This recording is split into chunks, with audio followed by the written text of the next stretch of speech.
ஆண்டவர் இயேசுவுக்குள் பிரியமானவர்களே, ஆண்டின் பொதுக்காலம் 34ஆம் ஞாயிறு. திருவழிபாட்டு ஆண்டின் இந்த இறுதி ஞாயிற்றுக்கிழமையில் கிறிஸ்து அனைத்துலகின் அரசர் என்ற பெருவிழாவை நாம் கொண்டாடுகின்றோம். அன்புக்குரியவர்களே, இந்த விழாவினுடைய வரலாற்று பின்னணியை பற்றி நாம் சற்று அறிந்து கொள்வோம். கிபி 1925ஆம் ஆண்டு திருத்தந்தை 11ஆம் பத்திநாதர் அவர்கள் இந்த கிறிஸ்து அரசர் விழாவை முதலில் ஏற்படுத்துகின்றார். இந்த விழாவானது அக்டோபர் மாதத்தின் இறுதி வாரத்தில் இறுதி ஞாயிற்றுக்கிழமை அன்று கொண்டாடப்படும் என்று அவர் அறிவுறுத்தினார்.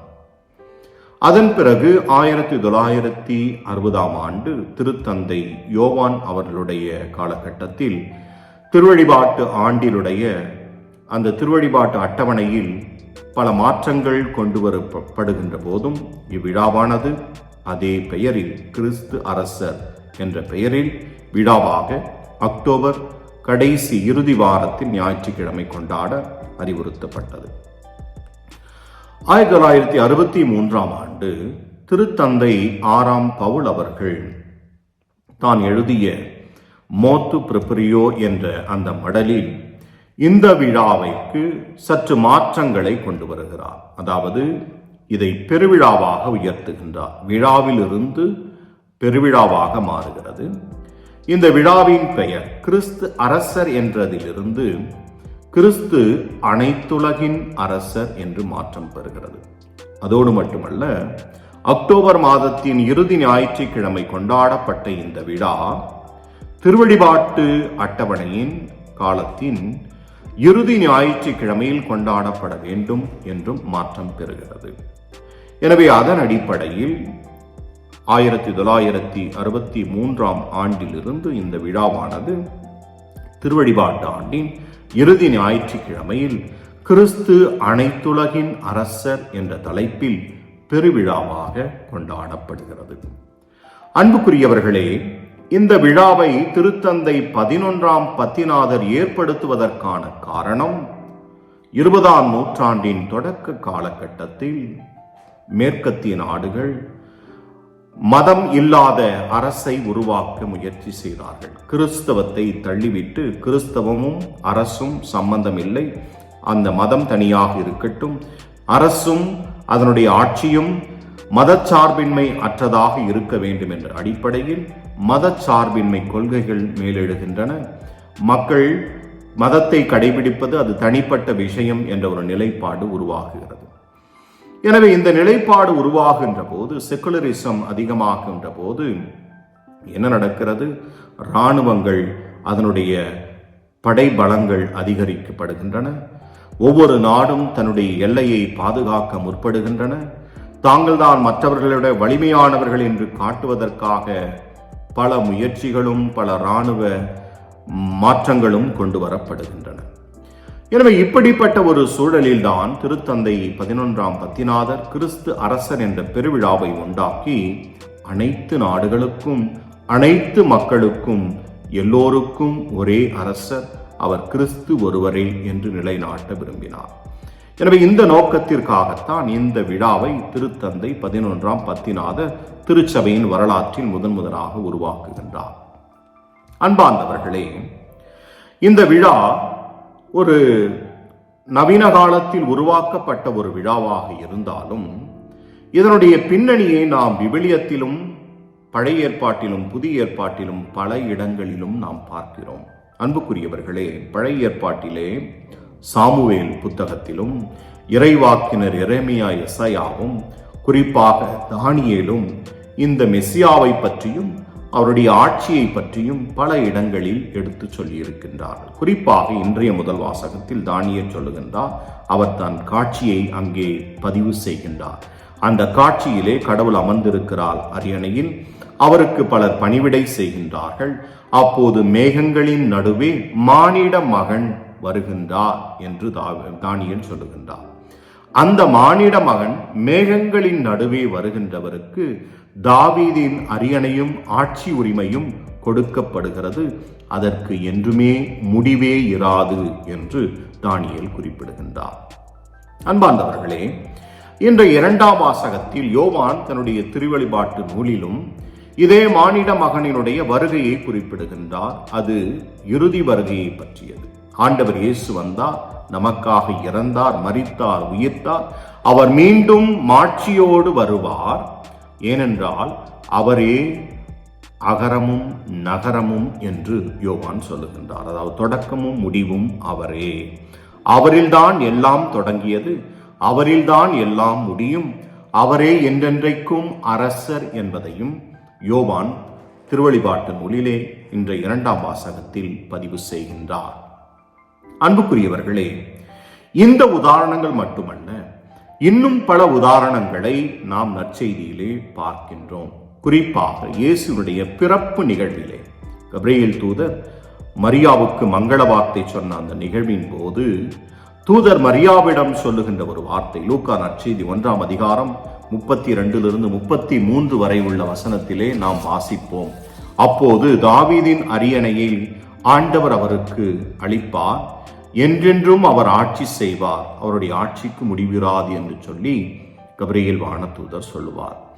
அதே போன்று குழந்தை இயேசு பிறந்தவுடன் அவரை காண வந்த ஞானிகள் யூதர்களின் அரசர் எங்கே பிறந்திருக்கிறார், அவரை காண வந்தோம் என்று சொல்வார்கள்.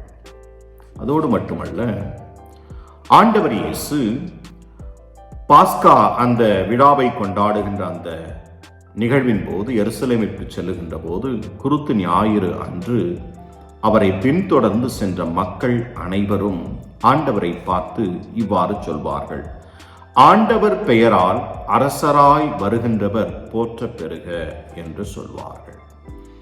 அன்புக்குரியவர்களே, இன்றைய நற்செய்தியில் கூட நாம் பார்த்தோம், பிலாத்து ஆண்டவர் இயேசுவை விசாரிக்கின்றார். அந்த விசாரணையின் போது நீ யூதர்களின் அரசனா அல்லது நீ ஒரு அரசனா என்று கேட்கின்ற போது அரசன் என்று நீர் சொல்லுகிறீர் என்று ஆண்டவர் அவருக்கு பதிலளிக்கின்றார். அன்புக்குரியவர்களே, உண்மையை எடுத்துரைப்பது என் பணி, அதற்காகவே நான் வந்தேன். என்னுடைய ஆட்சி, என்னுடைய அரசு இவ்வுலக அரசுகளை போன்றது அல்ல. ஆனால் நான் அரசன்தான், என்னுடைய ஆட்சி வித்தியாசமானது, வேறுபட்டது என்பதையும் ஆண்டவர் இயேசு இன்றைய நற்செய்தியிலே பிலாத்துவுக்கு தெளிவுபடுத்துகின்றார். அன்பார்ந்தவர்களே, இயேசு சிலுவையில் அறையப்பட்ட போது அவருடைய சிலுவையின் மீது பிலாத்து ஒரு குற்ற அறிக்கையை வைக்கின்றார். அந்த அறிக்கையில் என்ன எழுதியிருந்தது? நாசரேத்து இயேசு யூதர்களின் அரசன் என்று எழுதி வைத்திருந்தார். இப்படி ஆண்டவர் இயேசுவின் பிறப்பிலிருந்து இறப்பு வரை அவரை ஒரு அரசராக, அவரை ஒரு ஆட்சியினுடைய மன்னனாக பார்த்த ஒரு நிகழ்வுகள் நற்செய்தியில் பல இடங்களில் வருகின்றன. அன்புக்குரியவர்களே, இயேசுனுடைய போதனையை எடுத்துக்கொண்டோம் என்றால் அவருடைய போதனையின் மையமாக இருந்தது இறையாட்சி, கடவுளின் அரசு. அந்த இறையாட்சி, கடவுளின் அரசு என்ற வார்த்தை நற்செய்தியிலே 4 நற்செய்திகளிலும் ஏறக்குறைய 122 முறை வருகின்றது. இந்த 122 முறை வருகின்ற இந்த இறையாட்சி என்ற வார்த்தையை ஆண்டவர் இயேசு 90 முறை பயன்படுத்தி இருக்கின்றார். 90 முறையும் ஆண்டவர் இயேசுவால் அந்த இறையாட்சி என்ற வார்த்தை பயன்படுத்தப்பட்டிருக்கிறது. எனவே இறையாட்சி என்பது இயேசுவின் போதனையின் மையமாக, முக்கியமானதாக இருந்தது என்பதை நாம் புரிந்து கொள்ள வேண்டும்.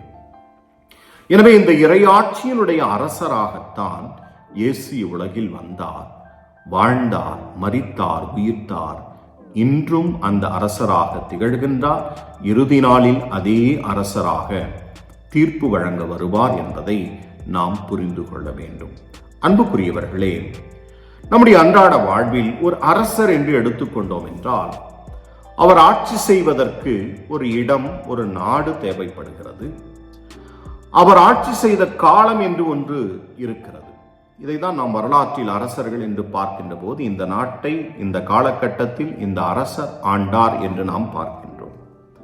அதன் அடிப்படையில் நாம் சிந்திக்கின்ற போது ஆண்டவர் இயேசுவை எப்படி நாம் அரசராக ஏற்றுக்கொள்வது? அவர் எந்த நாட்டை, எந்த இடத்தை ஆட்சி செய்தார், எந்த காலத்தில் ஆட்சி செய்தார் என்று எல்லாம் கேள்விகள் நமக்குள் எழலாம்.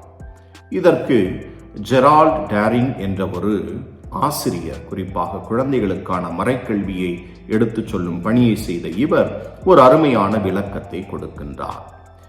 இயேசுவினுடைய இறையாட்சிக்கும் ஒரு ஸ்பேஸ், ஒரு இடம், ஒரு வெளி இருந்தது.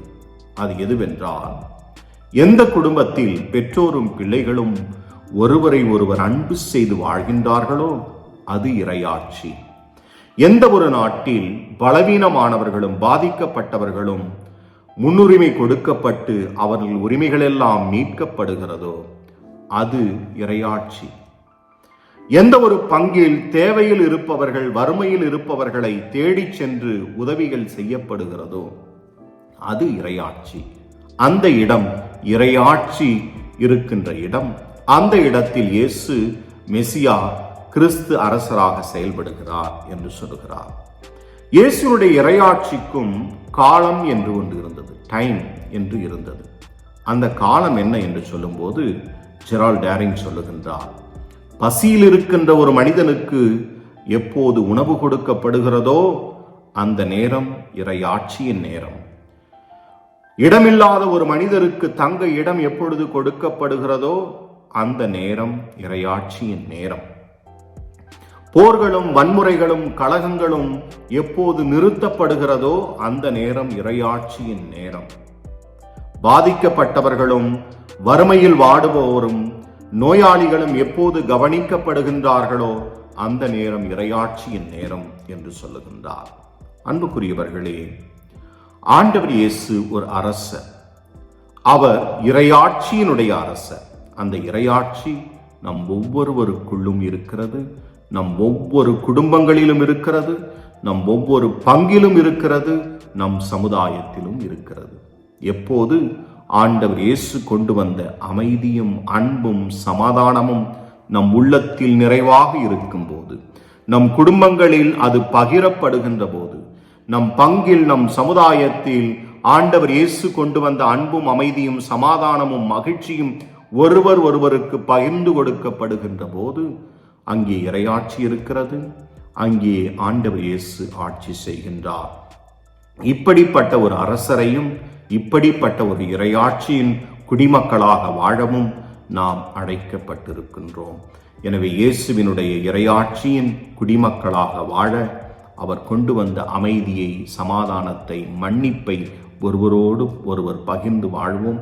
இறையாட்சியின் குடிமக்களாக தொடர்ந்து இருப்போம். ஆமென்.